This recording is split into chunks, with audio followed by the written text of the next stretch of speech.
On va continuer sur les aspects de la confiance, sur les avancées que la communication m'a apportées. Et aujourd'hui, je vais travailler avec toi le fait de poser un cadre et d'oser se sentir suffisamment à l'aise que pour poser un cadre lorsque tu dois avoir une conversation vraiment importante. Bonjour, mon nom est Sophie Stevens-Lemaigre de oserpartager.net. Sur le site, tu vas te rendre compte que les éléments qui me passionnent sont liés à la communication et aux interactions entre personnes.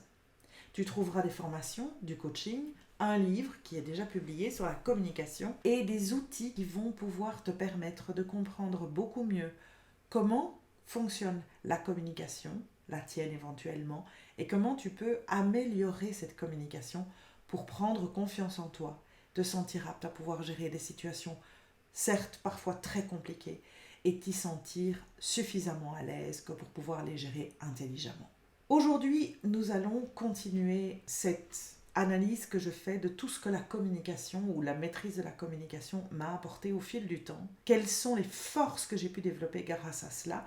Aujourd'hui, je vais revenir sur ces vidéos où on travaille le fait de chercher des solutions. Et dans ce processus qui vient de la méthode de Thomas Gordon, j'ai ajouté un élément extrêmement important qui est la pose du cadre. Dans certaines situations où tu sais que tu vas devoir avoir une discussion vraiment compliquée avec quelqu'un, soit parce qu'il y a un conflit et que ce conflit engendre des problématiques, des tensions, des difficultés, et qu'il y a vraiment un problème qui doit être résolu ou des problèmes qui doivent voir des solutions pouvoir être mises en place, il y a des processus qu'il faut éventuellement bien mettre en place pour pouvoir engager une discussion, une communication respectueuse et pas un conflit basé sur des crises de colère qui vont s'additionner les unes derrière les autres. Une fois encore, je vais remettre une petite vidéo de référence. Va revoir la vidéo sur la colère ou va la voir si tu ne la comprends pas, parce que dans cette vidéo, je t'explique que la colère ne mène à rien en communication. Lorsqu'une personne est en colère, elle n'est pas en capacité de pouvoir t'entendre à aucun moment. Et donc, essayer de continuer une discussion quand une personne est en colère, c'est se garantir d'aller un petit peu plus loin dans ce qui va être dit de mauvais, de méchant éventuellement, provoquant à la suite d'une colère des situations beaucoup plus conflictuelles encore. Donc, à éviter autant que faire se peut. Ici, c'est l'inverse que je veux te construire. C'est comment faire pour avoir suffisamment confiance en soi et se dire, ok, je suis face à une décision que je dois prendre, nous devons absolument solutionner un problème, je ne suis pas satisfaite avec la situation actuelle, que puis-je faire pour l'exprimer et être entendue? Ce n'est pas dans la crainte que je travaille, c'est vraiment dans l'assurance de soi, c'est de se dire, ok, je suis là où je suis, j'ai besoin de faire avancer la situation, je n'attends pas que ce soit l'autre qui mette ça en place. Et pour pouvoir le faire, j'ai besoin de poser des actes, de mettre en place un environnement qui va favoriser un lieu où une discussion est possible, où une vraie communication est possible. D'avoir gagné en confiance en moi, d'avoir compris comment gérer les communications, eh bien j'ai aussi compris l'importance de poser un cadre. Et poser un cadre, c'est simplement ceci, c'est se dire, je dois avoir une conversation avec cette personne.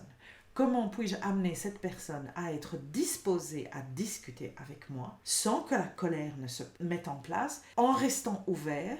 Alors, ça va me demander un effort à moi, mais qu'est-ce que je peux faire pour favoriser ça par rapport à l'autre? Et je sais que trouver un cadre qui va nous permettre cette discussion est essentiel. Le cadre, c'est vraiment prendre conscience que nous devons avoir le temps nécessaire de discuter, que nous nous donnons ce moment sans interruption, sans distraction, sans perturbateur, pour que nous puissions entrer dans cette discussion et aller au bout de ce qui sera possible ce jour-là, même s'il faut y revenir plusieurs fois, sans avoir le risque que quelqu'un vienne nous déranger. C'est vrai que j'ai tendance à dire, sors de chez toi, va te promener en forêt, va au restaurant, mets un cadre en fait où tu t'isoles de ta vie de tous les jours, de manière à pouvoir te donner un nombre de moments, d'heures à ta disposition pour pouvoir vraiment t'engager dans cette discussion. À la limite, préviens la personne avec laquelle tu dois discuter. Dis-lui, écoute, je voudrais qu'aujourd'hui on puisse manger en paix, on s'en va de la maison, je prends une babysitter, les enfants restent à la maison, mais j'ai besoin de pouvoir t'avoir concentré avec moi pour pouvoir avoir une discussion suite à cette situation que je voudrais que nous puissions résoudre. Et à ce moment-là, tu poses en fait le cadre. 1. Tu préviens l'autre que tu veux une discussion. 2. Tu fais référence à la problématique qui a pu se passer et tu sais que tu veux en discuter. L'autre ne sera peut-être pas réceptif. C'est pour ça qu'il est important de poser ce cadre. Et 3, tu te donnes la possibilité de vraiment mettre en place un environnement où vous ne serez pas dérangé. Et à la limite, tu éteins ton GSM. Je viens de dire quelque chose de très important. Lorsque tu poses le cadre, la personne qui est concernée par la problématique peut refuser d'en parler. Parce que ce que tu perçois comme un problème peut être perçu comme une situation sans équivoque ou qui ne demande plus de discussion de l'autre côté. Vous êtes effectivement là dans une situation qui n'est pas solutionnée parce que pour toi, une solution doit être trouvée, pour l'autre, ce n'est pas le cas. Rien que ça, rien que ce cadre que tu viens de poser et qui ne donne pas les mêmes réactions par rapport à la problématique est déjà un indicateur. Si ce cadre tel que tu le poses ne convient pas à l'autre, il faudra que tu essayes au moins d'avoir une courte discussion avec l'autre pour lui dire « Je comprends que pour toi ce ne soit pas un problème, mais ça l'est pour moi. Comment pouvons-nous résoudre cette situation ?»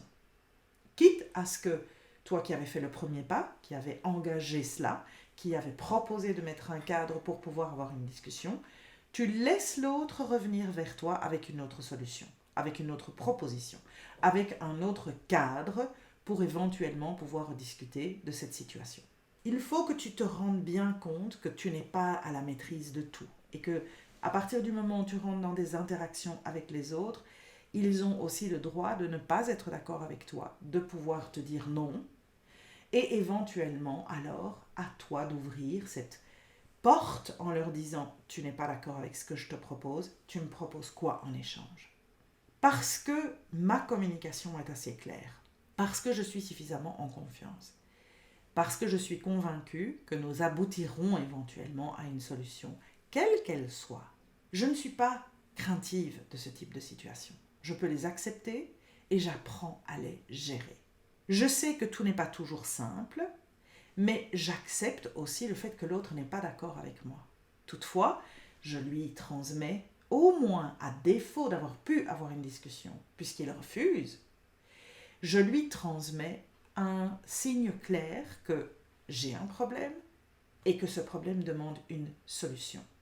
Si tu dois t'y remettre à plusieurs fois, tu le feras, tu retourneras vers la personne en lui disant « J'ai toujours un même problème, tu n'es pas revenu vers moi, tu ne m'as pas proposé d'autres solutions. Comment allons-nous arriver à sortir de là où nous sommes ? Tu n'es peut-être pas dans une problématique, mais je le suis moi. Qu'est-ce que tu me proposes ?» C'est aussi obliger l'autre à se responsabiliser. C'est aussi lui rappeler que oui, tu as une difficulté face à une situation et c'est ensemble que vous devez la résoudre. Si tu es face à quelqu'un qui refuse la communication, tu devras alors éventuellement prendre seul une décision par rapport au problème et simplement l'avertir de la décision que tu as prise.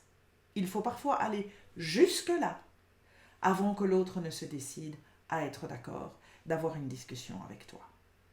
Je ne dis pas que tout est solutionnable, mais je dirais qu'il faut espérer qu'à partir du moment où on reste constructif et respectueux, chaque situation puisse trouver une solution lorsqu'il y a des problèmes. Si effectivement des conflits s'installent et des solutions ne peuvent pas être trouvées, on part alors dans des relations qui, d'une manière ou d'une autre, risquent de devoir s'arrêter.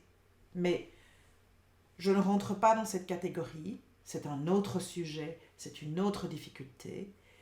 En tout cas, ici, je voulais simplement t'aider à comprendre que parfois, souvent, au lieu de vouloir rentrer dans une discussion parce que toi tu en as besoin, il faut que tu poses un cadre pour la favoriser. Et que tu aies la patience de te dire je vais devoir attendre 2 jours, 1 semaine, 3 heures avant de pouvoir vraiment avoir cette discussion. Et crois-moi, Cette attente dans laquelle tu es n'est pas nécessairement un moment qui va être un perturbateur, mais au contraire, parce que tu vas devoir patienter, tu pourras relativiser, tu pourras prendre le temps de réfléchir aux arguments que tu veux avancer au moment de la discussion pour pouvoir arriver à une solution, pour pouvoir avancer dans la problématique dans laquelle vous êtes. Et ceci s'applique tant au niveau privé qu'au niveau professionnel. Voilà, j'espère que tu comprends un peu plus à nouveau comment gagner en confiance en toi, comment gérer ces situations, pourquoi la précipitation ne sert à rien et que parfois il vaut beaucoup mieux prendre le temps, poser le cadre et se donner le temps de réfléchir et d'échanger dans le respect de chacun pour pouvoir vraiment avancer quand on est dans un problème. Bonne communication, bonne réflexion vis-à-vis de toi-même. Et j'espère que toutes ces informations t'aideront à progresser dans ta communication et te sentir de plus en plus en confiance, quelles que soient les situations que tu gères.